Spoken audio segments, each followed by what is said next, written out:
é o Evangelho segundo Jesus, a luz do mundo, a verdade que vence toda a treva, o caminho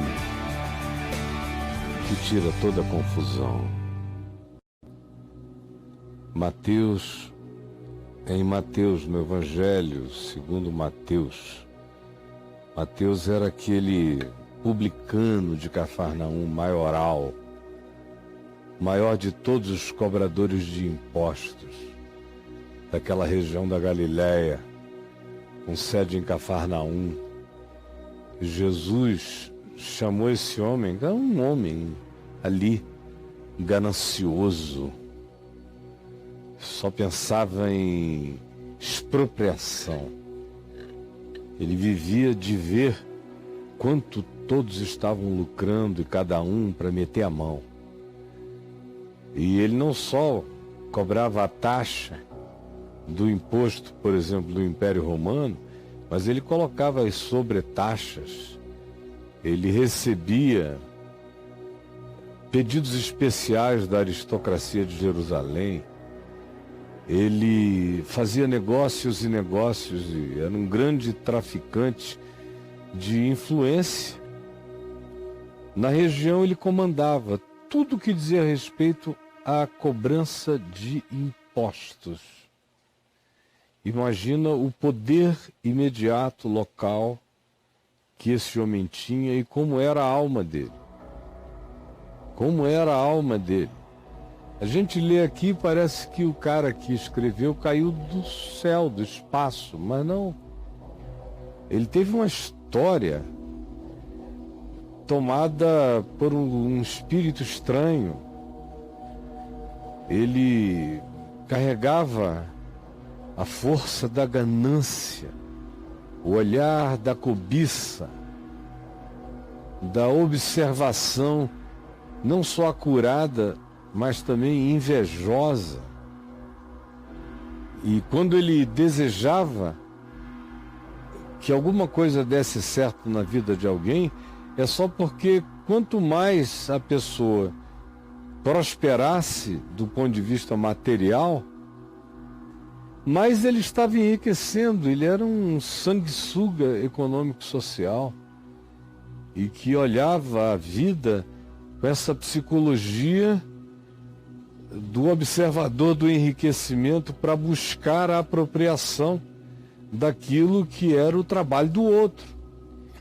E a taxa ou imposto podiam ser legais porque a tirania determina as legalidades, ou o Estado com poder absoluto, ou o que quer que seja a instituição que represente o absoluto coletivo, determina coisas que se tornam leis e que se as transgride, você é considerado um criminoso, não porque você tenha feito algo errado, mas porque você fez algo que aquela lei, que não é uma lei da vida, na maioria das vezes, essa lei é uma lei da ganância, da maldade, da perversidade, da apropriação. No caso de Roma, e Mateus trabalhava em última instância para Roma, todos os habitantes de Roma não trabalhavam. Roma vivia como um grande sanguessuga e viveu como uma chupadora de sangue, como um grande dragão sanguinário, segundo a linguagem do Apocalipse. E os que se submetiam a essa cadeia se tornavam conforme esse espírito. E esse homem Zaqueu não era um publicano especial que vivia em conflito desde a infância, que sofreu muito ganhando dinheiro, porque tinha uma vocação franciscana. Não, ele era um cara do meio que funcionava direito e que tratava com tosquice, com rudeza o seu próximo. E Jesus um dia depois de já observar esse homem, o evangelho que Mateus escreveu, que eu estou lendo aqui, diz que Jesus conhecia um peixinho, por exemplo, no mar da Galileia. É Mateus quem narra essa história. Jesus com Pedro e os cobradores de impostos, cobrando o imposto das 2 dracmas. Mateus 18. Nesse caso, era o imposto do templo. O templo também cobrava um imposto pesado para sustentá-lo, em nome de Deus. E é Mateus quem narra esse episódio. E Pedro pergunta a Jesus: olha, estão querendo saber se você paga imposto ou não paga imposto. Aí Jesus disse: não há a menor necessidade, não haveria, de quem cobra os reis da terra impostos, dos seus próprios filhos ou dos seus cidadãos vassalos. E Pedro disse: dos escravos, dos vassalos. Jesus disse: logo, se eu fosse usar a lógica de Roma, eis aqui quem está acima de César. Logo, eu não pagaria impostos, mas para que não os escandalizemos, vai até ali ao mar da Galileia, e o primeiro peixe que tu fisgares, tira-o, porque tu encontrarás dentro dele 2 estáteres, que era o equivalente ao que se poderia pagar impostos anuais de 2 indivíduos. Vai e paga por mim e por ti. É Mateus quem registra isso. Ele tem olhos para perceber isso, ele registra, e João não toca no assunto, tampouco Marcos, tampouco Lucas, mas Mateus viu aquilo porque era do ramo, percebeu mais. Ele tinha sido treinado para aquilo a vida inteira. E aqui está ele escrevendo isso. E ele é essa pessoa com essa história. Um problema nos olhos, um problema no olhar, um problema na ganância. Ganância é uma doença do olhar. As cobiças são doenças do olhar. A inveja é uma doença do olhar. A observação judiciosa é uma distorção do olhar, quando você olha para tudo assim, procurando judiciosamente erro, equívoco ou transgressão, sem descanso. E ele era assim, até o dia em que Jesus disse: vem, Mateus, vem comigo. E o que se diz é que ele largou tudo na coletoria, na receita, no lugar onde ele ficava fazendo todas as cobranças. Ele largou absolutamente tudo e seguiu com Jesus. E agora, algumas décadas depois, ele está escrevendo palavras de Jesus, dentre elas essas que eu lerei. São os olhos a lâmpada do corpo. São os olhos a lâmpada do corpo. São os olhos a lâmpada do corpo. Chega aqui nos meus olhos. São os olhos a lâmpada do corpo.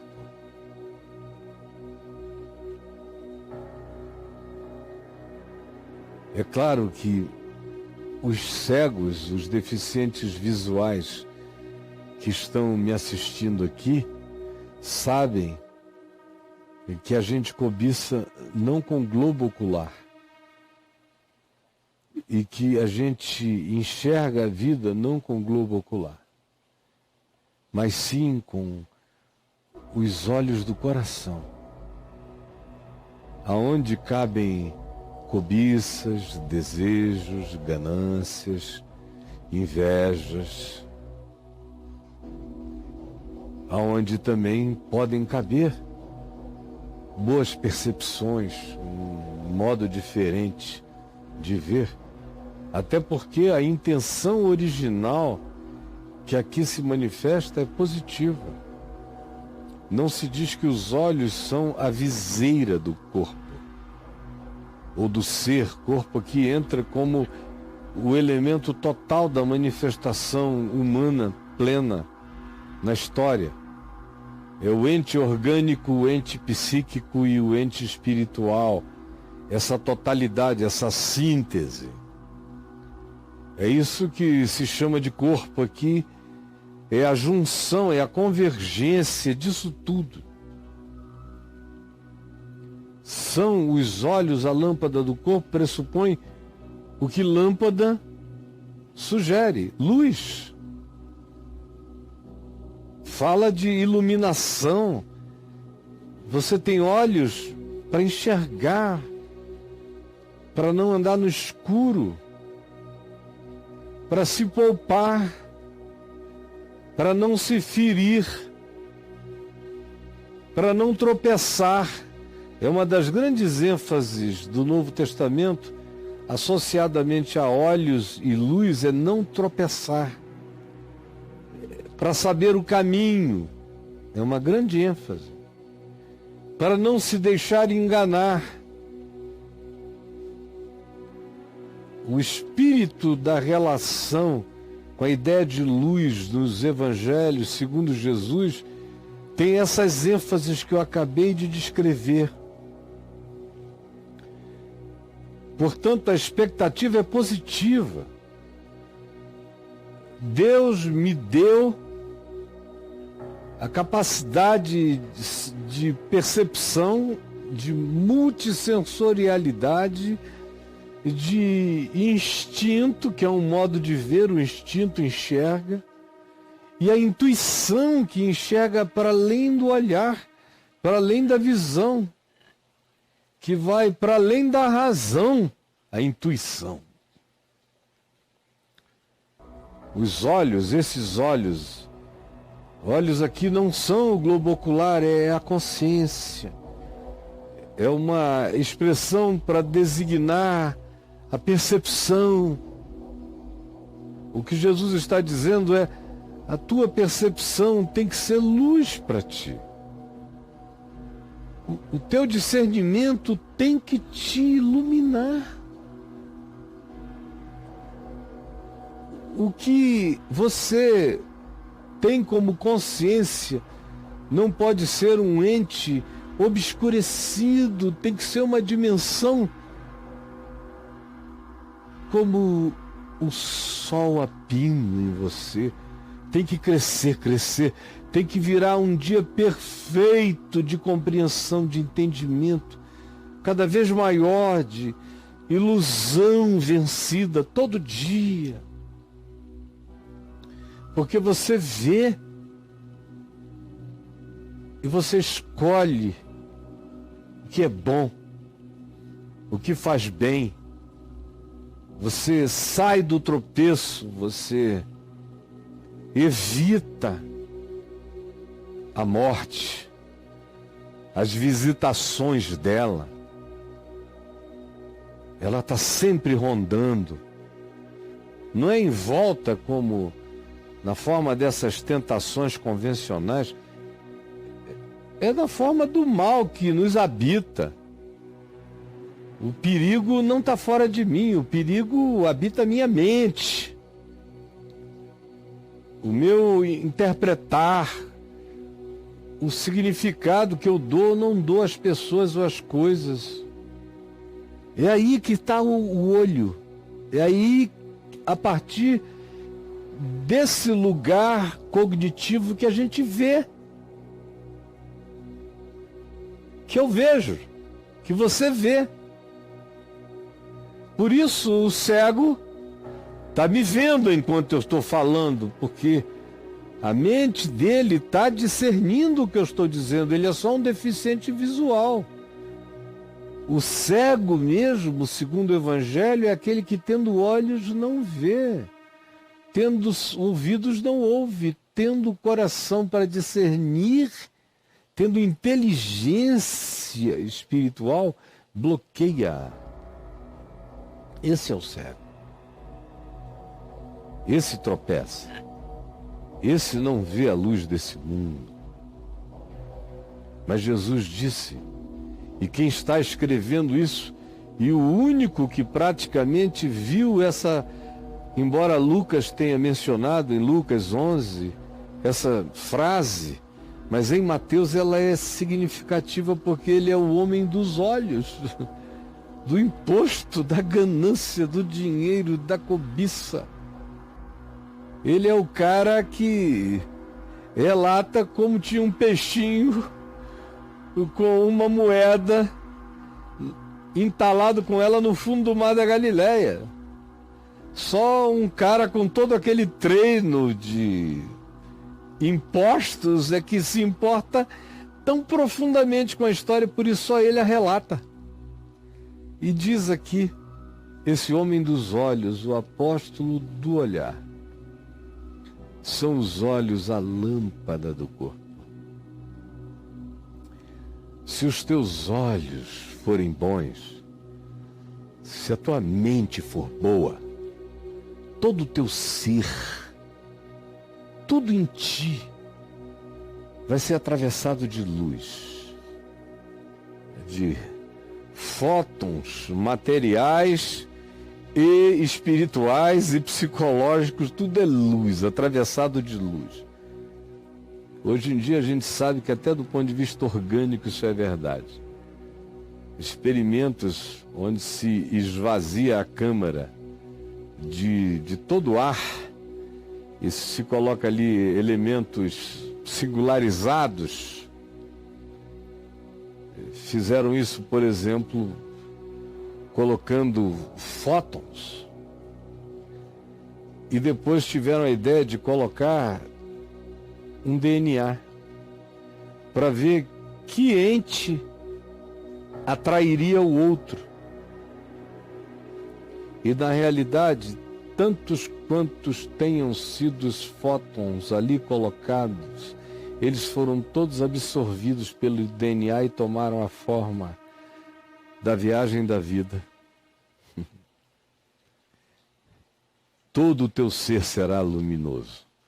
Tem hoje, nisto que a ciência descobre, até uma ilustração concreta do que Jesus está dizendo. Que a minha dimensão cada vez mais espiritual pode ser totalmente absorvida por mim.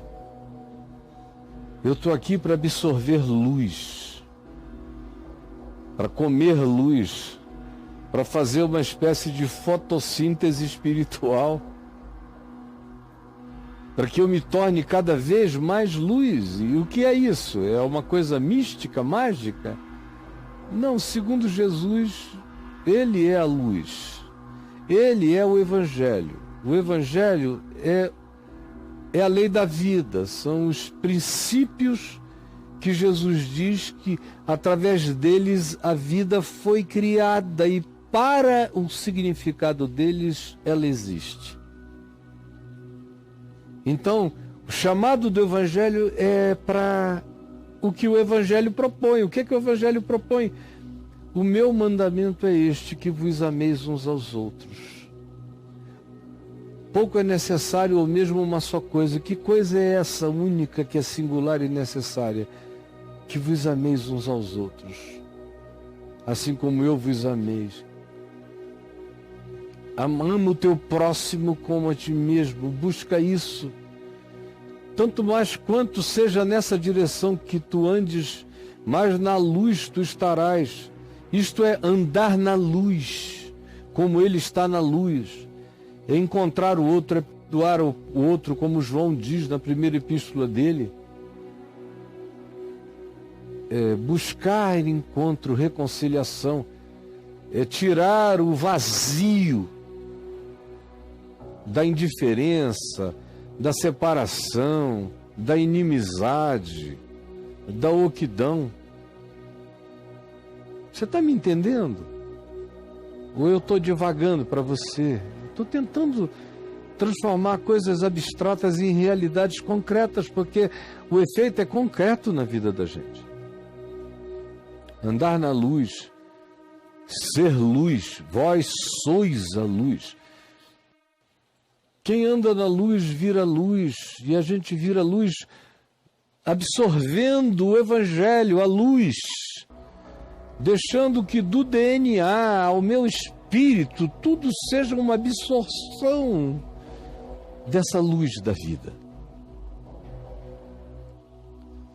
que tem o seu demonstrativo no mundo físico e tem o seu demonstrativo na dimensão existencial pela obediência ao Evangelho. Quando a gente pratica o Evangelho, a luz vai acendendo. E ela vai ficando cada vez mais forte. É como a palavra que Jesus usou, dínamos, ou dunamis, que é o do dínamo da bicicleta, por exemplo. Quando eu era criança, as bicicletas tinham um dínamo. E eu me lembro que o meu tio andava de bicicleta e lá em casa havia bicicletas também com dínamo. Crianças, depois de uma certa idade, já tinham bicicletas com dínamo. E o que era interessante era ver quando o indivíduo começava a acelerar, como a luz ainda era fraca, meio avermelhada. À medida que ele ia acelerando e botando mais energia, mais prática e intensidade, ela ia clareando, clareando, clareando. Na ladeira, ela ficava branca. Naquela ladeirona que tinha do lado da minha casa, ainda tem até hoje lá na esquina da Apurinã com a Japurá. Você descia a ladeira, a luz ficava branca naquela super velocidade. Agora, na subida, você vinha e ela vinha se arrastando, vermelhinha, assim, lenta. Assim é a luz do mundo, assim é o Evangelho. Quanto mais você pedala na obediência, mais essa luz aumenta, mais essa luz cresce, mais diferença faz. E o Evangelho, como eu acabei de dizer, diz que a luz dele é amor. Não existe nenhuma luz que não seja amor. Só se for luz negra, disfarce do anjo de luz, mas não é luz verdadeira. A verdadeira luz é amor. Amor e luz e verdade são a mesma coisa no Evangelho, são sinônimos. Por exemplo, em todo o Novo Testamento, mais na primeira epístola de João, amor, luz e verdade, verdade, luz e amor, luz, verdade e amor são a mesma coisa. O verdadeiro amor anda na verdade. A verdade verdadeira é praticada com amor. E luz só se tem quando se vê a vida a partir do amor na verdade. É tão simples de entender. Isso muda tudo, é isso que Jesus está dizendo. Se você está pensando que precisa ler uma enciclopédia para entender, não! Isso tudo, eu estou equipado com isso, até quem não me enxerga está equipado com isso. Isso é um equipamento para a vida, é lâmpada, lâmpada. Para os meus pés é a tua palavra, é o Evangelho, tudo está vinculado. Quanto mais eu vou ficando cheio do Evangelho, é porque eu estou praticando. Quanto mais eu pratico, mais a luz acende em mim. E a luz é a obediência à palavra. A palavra é essa palavra de Jesus no Evangelho. E essa palavra é ama, perdoa, não te vingues, busca reconciliação. Você errou? Peça perdão. O errado te pediu perdão, perdoe. Se ele não pedir perdão, perdoe também. Não ame apenas quem você goste, ame até quem você não gosta.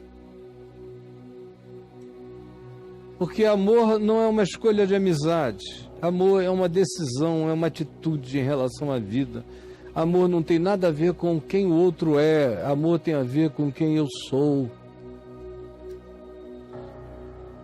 Amor é para mim, amor é minha luz, amor é verdade, amor é minha cura, amor é minha preservação, amor.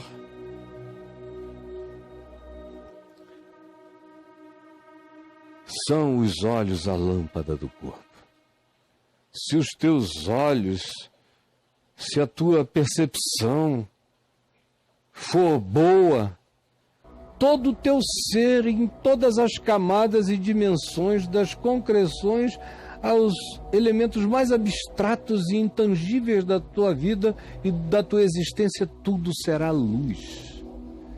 Quanto mais você se alinhe, tanto mais você será um ente de luz, atravessando esse mundo tenebroso. Um ente de luz atravessando esse mundo tenebroso. Se os seus olhos espirituais pudessem se abrir, você iria ver o que Jesus via. E Jesus via a existência conforme ela era em todas as suas camadas dimensionais. Ele não via só o que os olhos viam, ele enxergava todas as camadas da existência, todas elas. Por isso ele trata com tanta familiaridade o teu ser será luminoso, porque é assim que ele vê. Ele vê quem...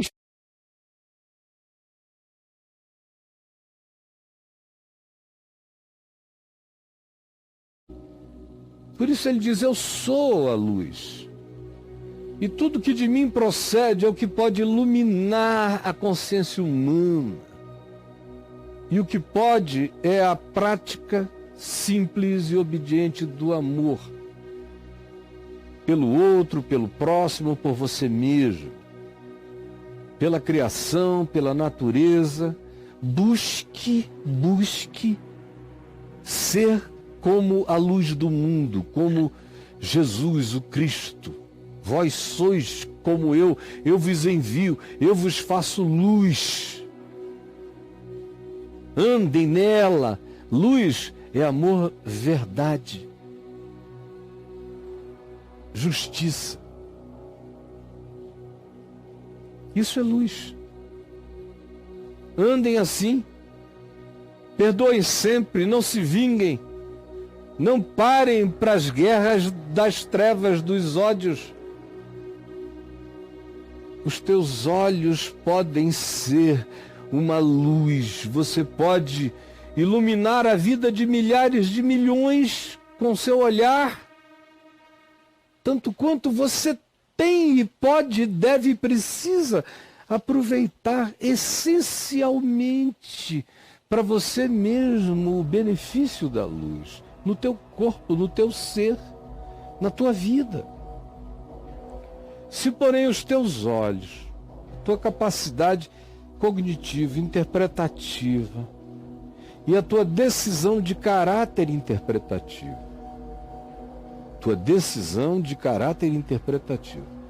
forem maus, se houver essa tendência à malignidade, tem gente que carrega uma tendência à malignidade. Infelizmente, tem pessoas que, durante a construção dos seus eus, dos seus seres, das suas essências, pessoas que se agarraram ou se deixaram fisgar. É um mistério que está para além de qualquer ciência até o dia de hoje determinar. E por isso Jesus disse que não se deve julgar e nem tampouco tentar separar o joio do trigo, porque não é uma tarefa que humanos possam realizar. Não é. Mas há pessoas que, quando algumas praticamente nascem, parece que algo foi mexido nelas no ventre, no útero. Outras vezes, muito pequenininhas, começam a se inclinar. Outras vezes são traumas que vão fazendo aquele pendor maligno ou aquela desconfiança se instalar.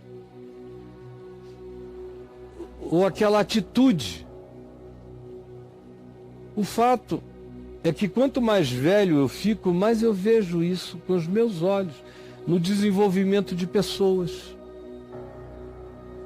E você vai vendo as tortuosidades e como tem uns que nascem com uma propensão enorme a penderem para o lado melhor da existência, e tem outros que vêm e crescem, se desenvolvem na direção de algo mal. Às vezes não tem nem explicação de natureza social, de meio ambiente coletivo, relacional, de onde cresceu, o que o ambiente fez. Não. Às vezes é no melhor ambiente, você leva um susto com alguém que carrega uma escuridão dentro de si. E uma propensão, um gosto, um prazer naquela direção. São esses poréns, se porém os teus olhos forem maus, e se você está me ouvindo aqui e os teus olhos são maus, você é aquele ser anti-evangelho. Não é anti-evangélico, não. Essa palavra não serve para definir mais nada. Há muitos anos, eu estou dizendo isso há 30 anos. Que esse dia chegaria, já chegou há muitas décadas. Só não chegou quem não quis ver. Eu estou falando de evangelho, que não tem nada a ver com os evangélicos. Tem a ver com Jesus. E Jesus e os evangélicos têm muito pouco a ver. Cada vez menos. É com o evangelho. Com quem se torna discípulo do evangelho. Você que não é, você que tem esse antagonismo, que carrega essa preferência anti-evangelho dentro de você. A coisa mais difícil é amar. A coisa mais fácil para você é perdoar, é odiar. A coisa mais difícil para você é perdoar. A coisa mais fácil para você é ficar com raiva para sempre. Ou desgostar, ou antipatizar sem nem querer saber porquê, e acabou. Se você que está me vendo e me ouvindo é assim, é desse tipo para quem a ira, o ódio, a indiferença, o deixa para lá, o vá se ferrar, vá se danar, vá patá pati pariu, vá bababalará. Se você é desse tipo, que diz não sei, não quero saber, odeio quem sabe, não me fala. Se você é assim, os seus olhos são maus. Ou se você é cobiçoso, se os seus olhos são cheios de lascívia, concupiscente, você quer o que é do outro, quer tomar posse, você inveja, quando será que eu chegarei lá? Será que eu nunca chegarei? Está sempre faltando alguma coisa. Não há nunca nenhum contentamento, é sempre descontente. Então é porque os teus olhos são maus. Inveja, comparação, racismo, preconceito de qualquer natureza, detesto gente feia. Meu Deus, como está crescendo o grupo daqueles, não só de racistas, que sempre estiveram aí, e é perverso, é demoníaco isto, quanto também de preconceitos de todas as naturezas, inclusive preconceito estético. Eu tenho visto pessoas que odeiam outras pessoas. Você pergunta, é por causa do caráter? Não, é bom caráter. É por causa da idiotice que fala? Não, não fala idiotice, não.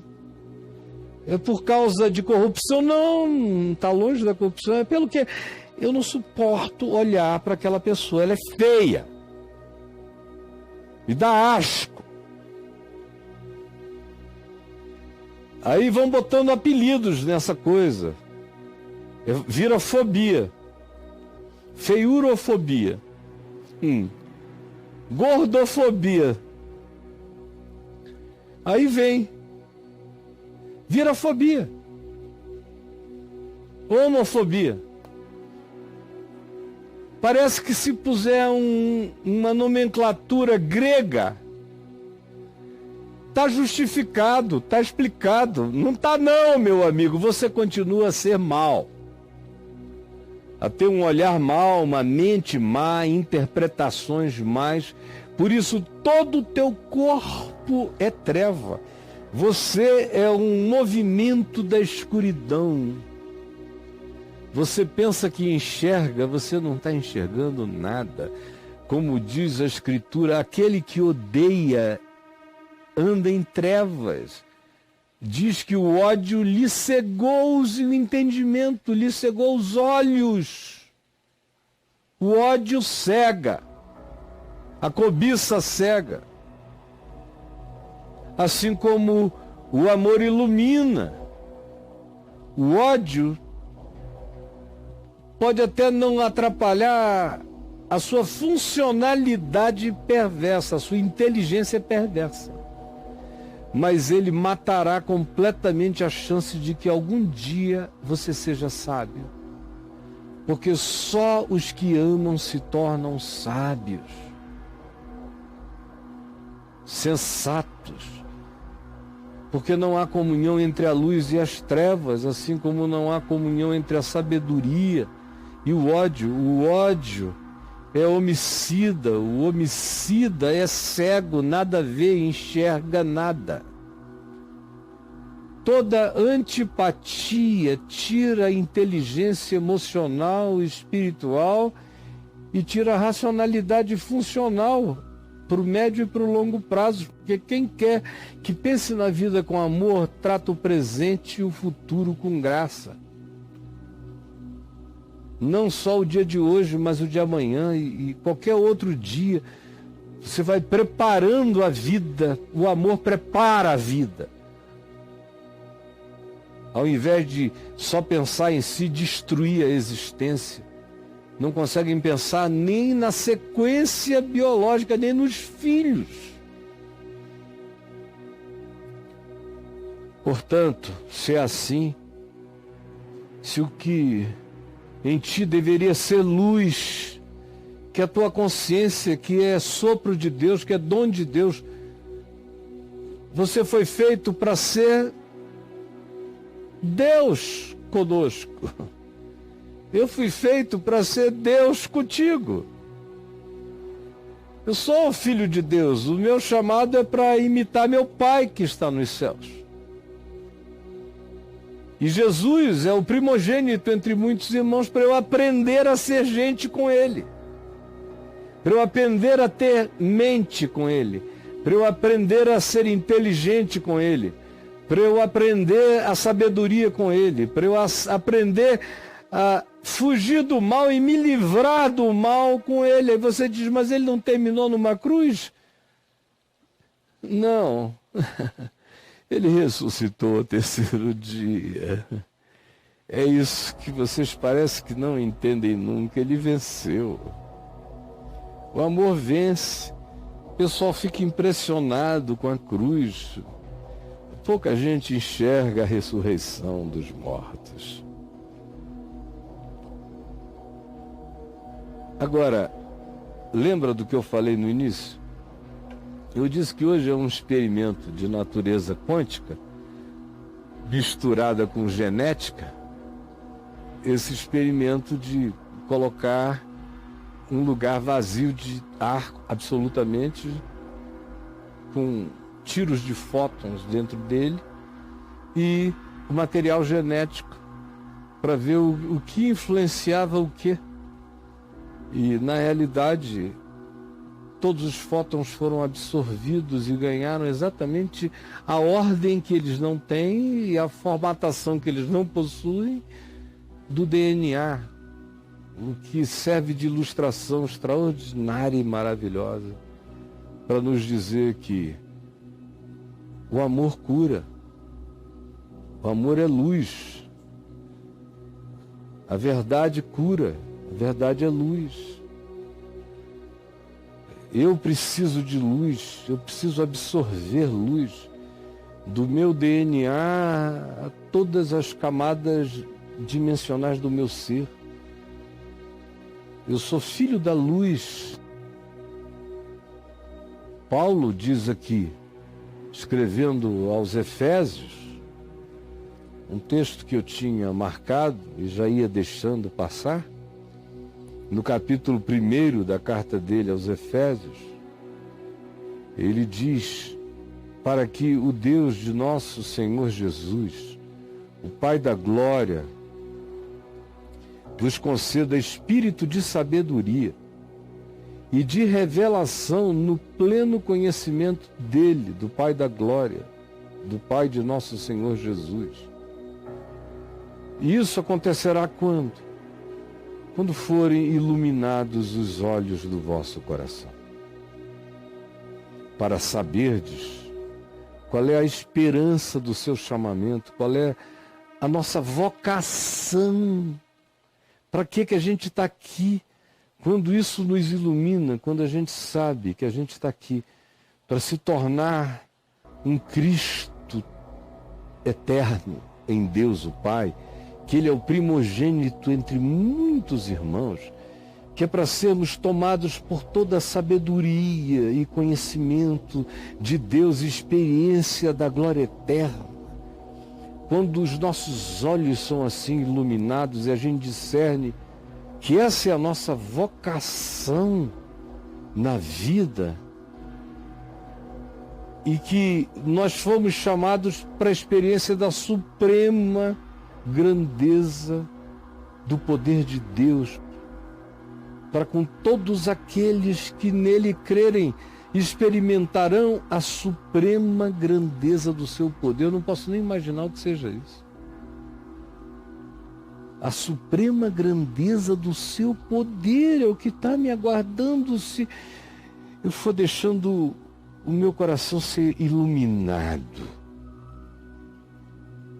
A suprema grandeza do seu poder para conosco, os que cremos no Evangelho, nos deixamos transformar, ativar por ele, segundo a eficácia da força do seu poder, que ele já demonstrou qual é. Que poder é esse? É o mesmo que ele exerceu em Cristo quando ressuscitou a Jesus de entre os mortos, fazendo assentar-se à sua direita nos lugares celestes, acima de todo principado e potestade, poder e domínio. É para este lugar que eu vou, para a suprema glória do seu poder. Essa é a minha vocação. Se eu deixar a luz vencer a escuridão animalesca, perversa, predadora e mortal em mim. Jesus, eu sei que não tem nada longe daqui, está tudo aqui. Estão todos aqui. E mesmo aquele que está me vendo agora no Alasca não está longe, está aqui. Não existe espaço, tempo, quando a gente entra nessa dimensão da oração, da mente. Pode estar do outro lado da galáxia que está aqui. Onde 2 ou 3 se reunirem em amor, eu ali estou. Está tudo aqui. Não está longe, está aqui conosco. Eu sei que o que eu estou fazendo aqui é mais forte do que qualquer decreto humano assinado em qualquer instância de poder ou potestade terrena ou celeste. Eu sei que há um cetro espiritual na confissão dessa verdade. Eu sei que eu não estou falando só com entendimentos cerebrais, eu estou falando com principados, potestades, eu estou falando em todas as camadas espirituais, e não é a grandeza do lugar, mas é a consciência do que se está fazendo em fé, o que provoca o que está sendo provocado agora, e não há nenhum poder que possa impedir. Faze e age conforme o teu espírito. É o que eu te imploro, no coração de cada um, em nome de Jesus. Amém e amém.